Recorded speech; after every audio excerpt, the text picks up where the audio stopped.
మనతో పాటు గద్వాల డీసీసీగా ఎన్నికైనటువంటి వ్యక్తి మాట్లాడే ప్రయత్నం చేద్దాం. మీరు చూస్తే చాలా యువకుడుగా ఉన్నారు. డీసీసీ నమస్తే. డీసీసీ రావాలంటే చాలా అదృష్టంగా భావిస్తున్నారు. చాలా కాంపిటీషన్స్, ఎంత పొలిటికల్ బ్యాక్గ్రౌండ్ ఉండాలి. బట్ రాజీవ్కు ఎలా వచ్చింది? కష్టమే అనుకోవాలా లేకపోతే ఏమైనా పొలిటికల్ బ్యాక్గ్రౌండ్ ఉందా? నేను ఒక మధ్యతరగతి వాడినన్న, ఒక స్టూడెంట్ ఆర్గనైజేషన్ నుంచి తర్వాత అదే ప్రాంతానికి 2011లో రాహుల్ గాంధీ గారు పెట్టిన ఎలక్షన్ సిస్టంలో యువత అంతా ఎన్నుకుంటే గెలిచి వచ్చాను. అప్పుడున్న పరిస్థితుల్లో ఏ ఎమ్మెల్యే కానీ ఏ మినిస్టర్ కానీ ఎవరు అక్కడ ఉన్న వాళ్ళు ఎవరు నాకు సపోర్ట్ చేయలేదు. జస్ట్ యువత సపోర్ట్తో 2011లో అక్కడున్న హేమాహేమిలు మినిస్టర్లు నన్ను అపోజ్ చేస్తే గెలిచి వచ్చిన ఊరికనే రాలేదు. సో వాళ్ళ సపోర్ట్తోనే ఆ రోజు నుంచి స్టూడెంట్ టైంలో అయితే అంటే ఇప్పుడైతే అంటే యువత సపోర్ట్తో ఇక్కడికి వచ్చిన 16 ఏళ్ళుగా కంటిన్యూస్గా అన్నీ వదిలేసి పార్టీకే పనిచేస్తున్నా. ఈ రాష్ట్రానికి ఎందుకు బాగా డబ్బులు ఉన్నోళ్ళైనా మినిస్టర్ల పిల్లలైనా వాళ్ళే ఎందుకు పోటీ పడాలని చెప్పి రాష్ట్రానికి 2014లో రాష్ట్రానికి ఉపాధ్యక్షునైనా మళ్ళీ కొట్లాడి ఎప్పటికైనా అధ్యక్షుని కావాలని చెప్పి రాహుల్ గాంధీ గారు ఇచ్చిన అవకాశంతో కొట్లాడినా. నేను జస్ట్ ఓ మిడిల్ క్లాస్ వాడిని, అందరి వాళ్ళ లాగానే. లాస్ట్ టైం టికెట్ మిస్ అయినా కూడా ఇప్పుడు పార్టీ గుర్తించి ఇలాంటి అంటే అక్కడ ఉన్న గడ్డు పరిస్థితులు 14 అసెంబ్లీలు ఉంటే ఉమ్మడి మహబూబ్నగర్ జిల్లాలో 2 అసెంబ్లీలు ఓడిపోయినాము. అది నా జిల్లాలో వస్తుంది, అల్లంపూర్ గద్వాలు. అలాంటి జిల్లాని నడిపించాలంటే అనుభవం ఉండి అన్నీ హ్యాండిల్ చేయగల అక్కడున్న పరిస్థితులలో ఇలాంటి వ్యక్తి అయితేనే హ్యాండిల్ చేయగల. ఎన్నో రాష్ట్రాలకి ఇన్ఛార్జ్గా పనిచేసిండు. సౌత్ ఇండియాకి ఏఐసిసి కమ్యూనికేషన్స్, మన కమ్యూనికేషన్స్కి ఎలక్షన్స్కి నేను పనిచేసిన. సో ఈ 8 రాష్ట్రాలకు ఇన్ఛార్జ్గా పనిచేసిన. ఇలాంటి వ్యక్తి అయితేనే కరెక్ట్ అని చెప్పి నాకు అవకాశం ఇచ్చిండన్న. నాకు ఏ బ్యాక్గ్రౌండ్ లేదు. రాహుల్ గాంధీ నా బ్యాక్గ్రౌండ్, రేవంత్ రెడ్డి గారే నా బ్యాక్గ్రౌండ్. రైట్. సో ఇప్పుడు చాలా సీనియర్లతోటి, అక్కడ మంత్రులతోటి, ఎమ్మెల్యేలతోటి మీరు సమన్వయం చేసుకొని ముందుకు పోవాల్సి ఉంటుంది. ఇంతకుముందు అంటే పదవి లేదు, ఇప్పుడు పదవి ఉంది, వయసు చిన్నది. ఎట్లా కోఆర్డినేట్ చేసుకుంటారు వాళ్ళతో? అన్న నేను చాలా చిన్నవాడిని, మిడిల్ క్లాస్ వాడిని. మా అమ్మ నాన్న నన్ను చాలా పద్ధతిగా పెంచారు. పెద్దవాళ్ళకు గౌరవించడంలో తప్పు లేదు. ఒక ఫ్యామిలీకి పెద్దగా మా నాన్న చిన్నోడైనా పెద్దోడైనా ఎలా కలుపుకొని పోవాలా మా అమ్మ నాకు నేర్పించిండ్రు. నేను ఇంట్లో నేర్చుకున్నాను, బయట నేర్చుకున్నాను. ప్రతి ఒక్క కార్యకర్త ఇంటికి వెళ్తా, ప్రతి ఒక్క లీడర్ ఇంటికి వెళ్తా. వాళ్ళకి నచ్చినా నచ్చకపోయినా 10 సార్లు వాళ్ళ దగ్గరికి వెళ్తా. ఒకటే అడుగుతా, అన్నా నాకు సాయం చేయండి, నాకు ఒక కోరిక ఉంది, నాకు ఒక విజన్ ఉంది.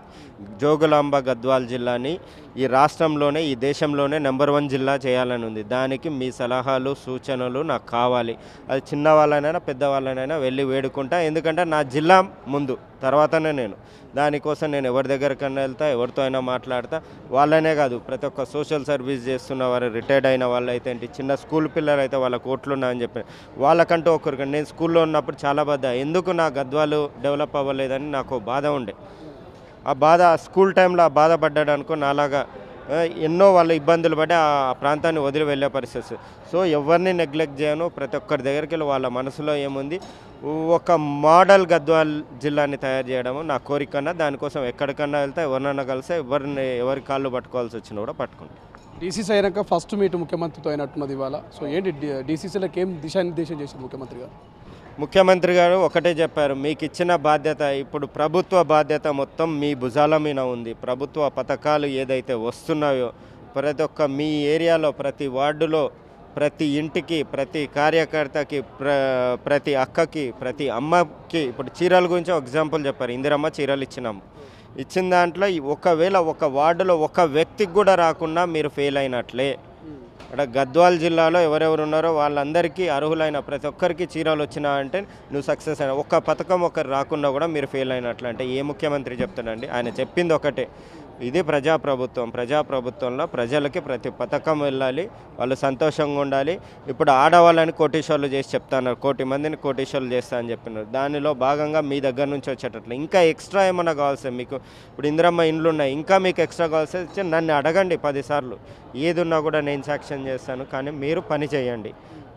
ఇది చెప్పిన తర్వాత నా విజన్కి చాలా దగ్గర ఉంది. రేవంత్ రెడ్డి గారు ఏదైతే తెలంగాణ కోసం విజన్ ఉందో అదే విజన్తో నా జోగులాంబ జిల్లా, నా జోగులాంబ జిల్లా ఫస్ట్.